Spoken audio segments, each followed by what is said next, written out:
আমার হাতের এই পাশের ব্যাটটার দাম বাংলাদেশি টাকায় 12,000 টাকা, মাঝখানের ব্যাটটার দাম বাংলাদেশি টাকায় 8,000 টাকা, এই পাশের ব্যাটটার দাম বাংলাদেশি টাকায় 10,000 টাকা। কিন্তু বিরাট কোহলির ব্যাট যদি আপনি কিনতে চান তাহলে সেটা পড়বে বাংলাদেশি টাকায় 2,30,000 টাকা। সিডনির গ্রেগ চ্যাপেল ক্রিকেট সেন্টারে বিরাট কোহলির অটোগ্রাফ সম্বলিত সেই ব্যাটটা আছে, আপনারা যে কেউ চাইলেই কিনে নিতে পারেন 2,30,000 বাংলাদেশি টাকায়। তবে সেই ব্যাটটাতে যেহেতু বিরাট কোহলির সরাসরি অটোগ্রাফ রয়েছে, যে কারণে ব্যাটটার দামটা একটু বেশি। নর্মালি ওই ব্যাটটা যদি আপনি কিনতে চান তাহলে সেটা হয়তো বা 1 থেকে 1.5 লাখ টাকার মধ্যে পড়বে, 1 থেকে 1.5 যে কোনো একটা অ্যামাউন্ট হবে আর কি। এখন ইন্টারন্যাশনাল ক্রিকেট যে সমস্ত প্লেয়াররা খেলেন সেই ব্যাটগুলোর দামগুলো কিন্তু এরকম 1 লাখ টাকা, 1,20,000, 1.5 লাখ টাকা, কারো কারো ব্যাট 2 লক্ষ টাকা।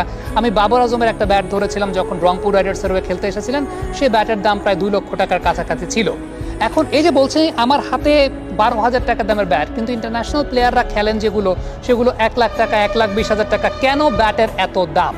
মূলত ব্যাটের দাম নির্ভর করে কয়েকটা বিষয়ের উপরে। তার মধ্যে সবচেয়ে গুরুত্বপূর্ণ বিষয়টা হচ্ছে কোন কাঠ দিয়ে তৈরি। দ্বিতীয়ত যে বিষয়টা সেটা হচ্ছে ব্যাটের রিবাউন্ডিং কোয়ালিটি কেমন। তৃতীয়ত যে বিষয়টা সেটা হচ্ছে ব্যাটের পিক আপ কেমন, ব্যাটের ব্যাট স্পিড কেমন। এখন সবচেয়ে গুরুত্বপূর্ণ যে বিষয়টা, যে ব্যাটের দামটা আসলে কিভাবে নির্ধারিত হয়, সেটা হচ্ছে কোন কাঠ দিয়ে ব্যাটটা তৈরি করা হয়েছে।